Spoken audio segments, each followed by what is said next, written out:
lecture 6, lecture 7, sorry, straight lines.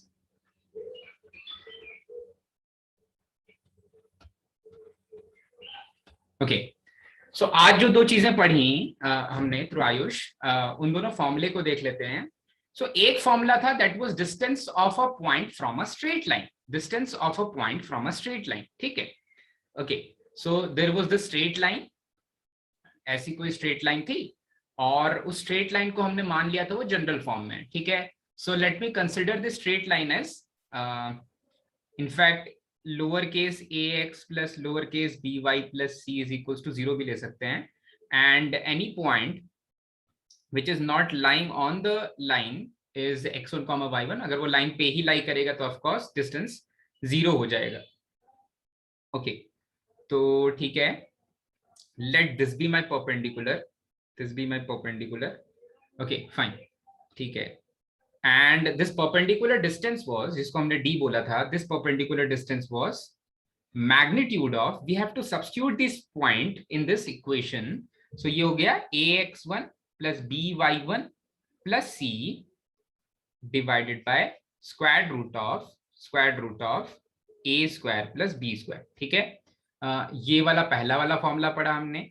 इसके बाद जब हम इक्वेशन ऑफ स्ट्रेट, जब distance between two parallel lines देख रहे थे, तो दो पैरेलल लाइंस के बीच का जो डिस्टेंस था उसको निकालने के लिए हमने जो equation of straight lines use की, that was slope intercept form. ठीक है, तो जो दूसरा वाला फॉर्म था that was slope intercept form. Okay, slope intercept form. और वो वाले फॉर्म में हमने क्या पढ़ा भाई, देख लेते हैं. सो वो वाले फॉर्म में हमने पढ़ा कि फिर से अगर दो स्ट्रेट लाइंस हैं, और ऊपर वाला फॉर्मूले को भी हमने यूज किया, फिर से अगर दो स्ट्रेट लाइंस हैं, ओके, तो let this and the given, it is given that the straight lines are parallel. ठीक है, सो ये मेरी पहली स्ट्रेट लाइन है एंड ये मेरी दूसरी स्ट्रेट लाइन है.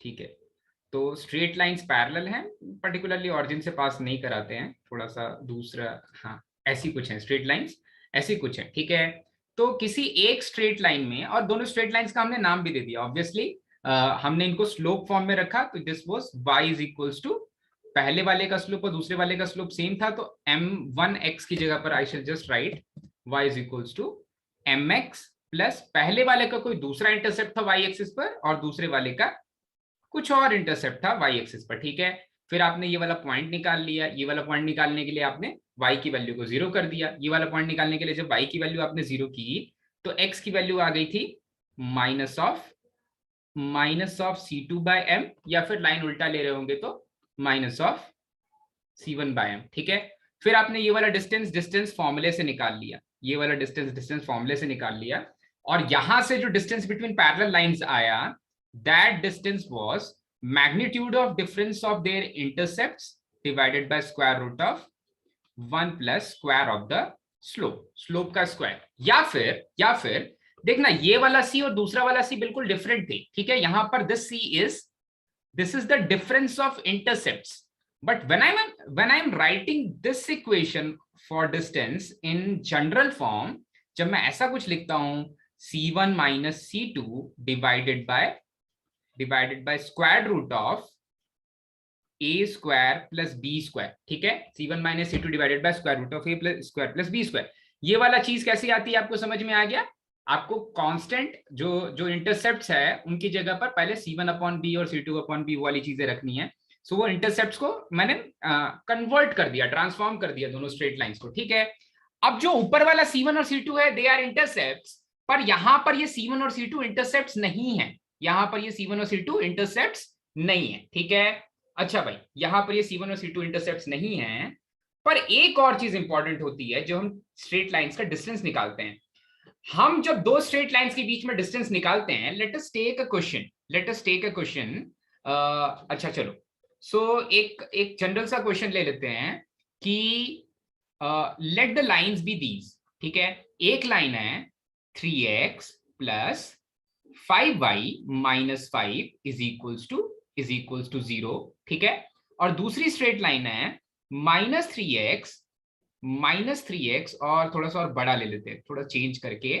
दूसरी स्ट्रेट लाइन है minus of 6x minus of 10y minus plus 24 this is equals to 0, plus 24 this is equals to 0, ठीक है।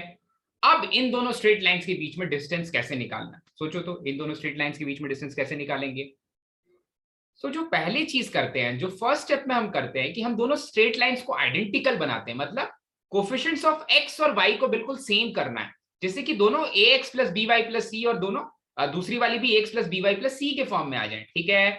तो find the distance, find the distance, ठीक है, फाइंड द डिस्टेंस। अच्छा भाई, स्ट्रेट लाइंस के बीच में डिस्टेंस निकालनी है तो अभी डायरेक्टली नहीं निकल जाएगा, अभी डायरेक्टली नहीं निकल जाएगा, पहले चेक करो कि क्या ये दोनों स्ट्रेट लाइंस पैरेलल हैं। अच्छा भाई, अगर दो स्ट्रेट लाइंस पैरेलल होंगी तो कौन सी कंडीशन होनी चाहिए भाई, true. So a1 upon slope same होना चाहिए, a1 upon a2 b1 upon b2 must not be equals to c1 upon c2, ठीक है। तो आपको दिख रहा है a1 upon a2 b1 upon b2 के बराबर है, but that is not being equals to c1 upon c2. This implies that lines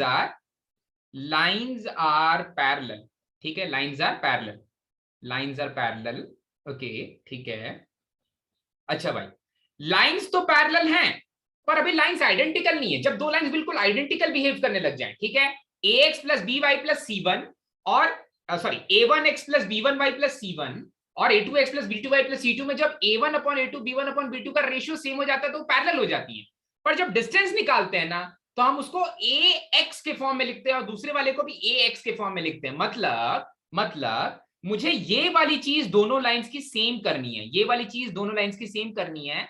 forget about what will happen to my constant, ठीक है, यहां पर जो c है, जो कांस्टेंट टर्म है, उसका कुछ भी हो जाए, मुझे अपने कोफिशिएंट ऑफ x और coefficient of y, coefficient of x और कोफिशिएंट ऑफ y ये दोनों बिल्कुल सेम करना है। और अगर मुझे कोफिशिएंट ऑफ x और y बिल्कुल सेम करना है तो दूसरे वाले इक्वेशन को मैं किस चीज से डिवाइड कर दूं भाई, 2 से डिवाइड करें, -2 से, ठीक है। ये आ जाएगा 3x plus 5y minus 5 is equal to 0, और जो दूसरी वाली लाइन बनेगी दैट विल बिकम -2 से डिवाइड करने के बाद की बात कर रहे हैं, that will become 3x plus फिर से 5y और -2 से डिवाइड कर दिया तो -12 दिस इज इक्वल टू 0, ठीक है। अब इन दोनों लाइंस के बीच का डिस्टेंस हम निकाल सकते हैं यूजिंग द फॉर्मूला, ठीक है।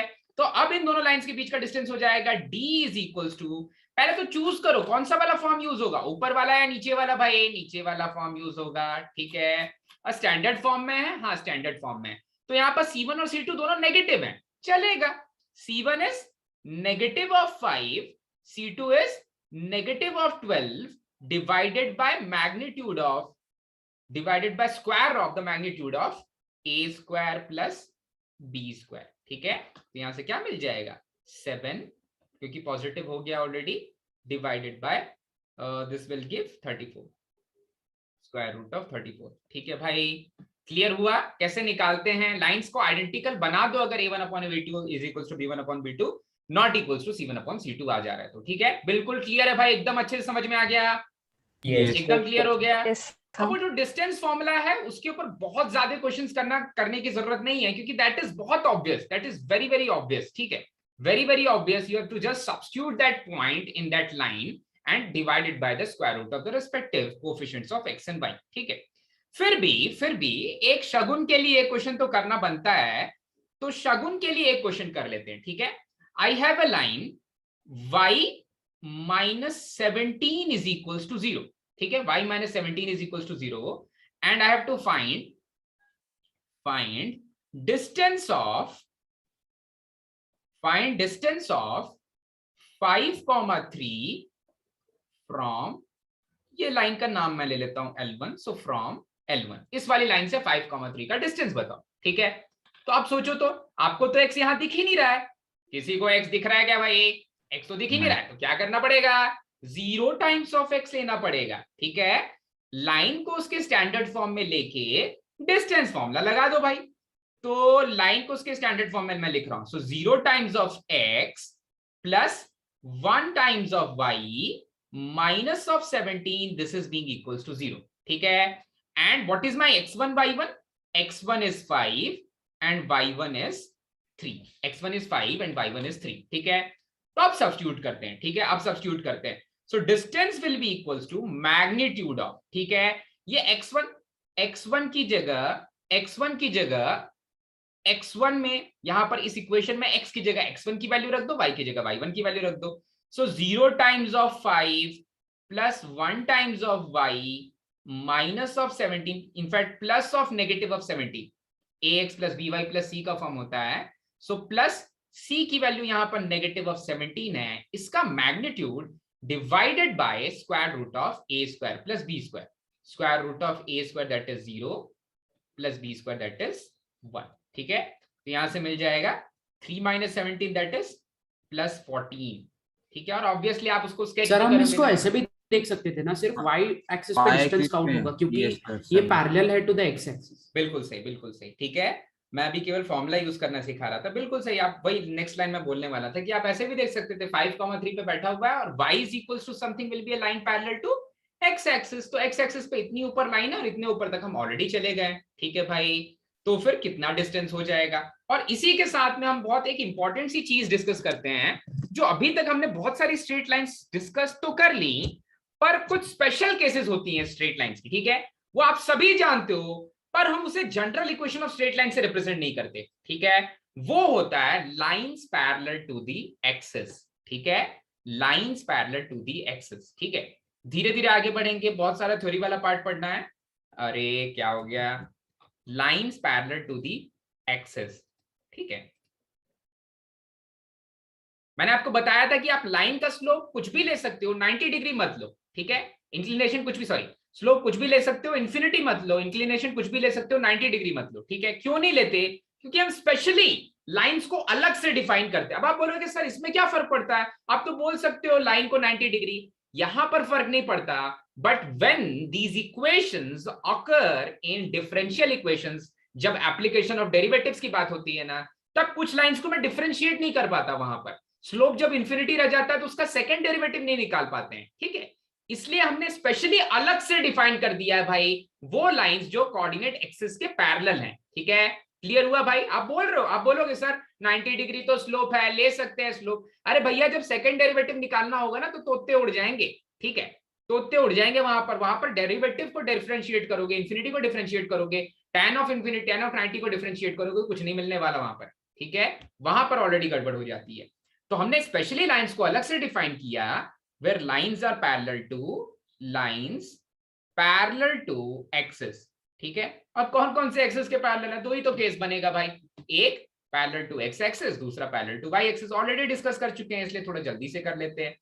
So any line parallel to x axis will be of the form y is equals to some constant k।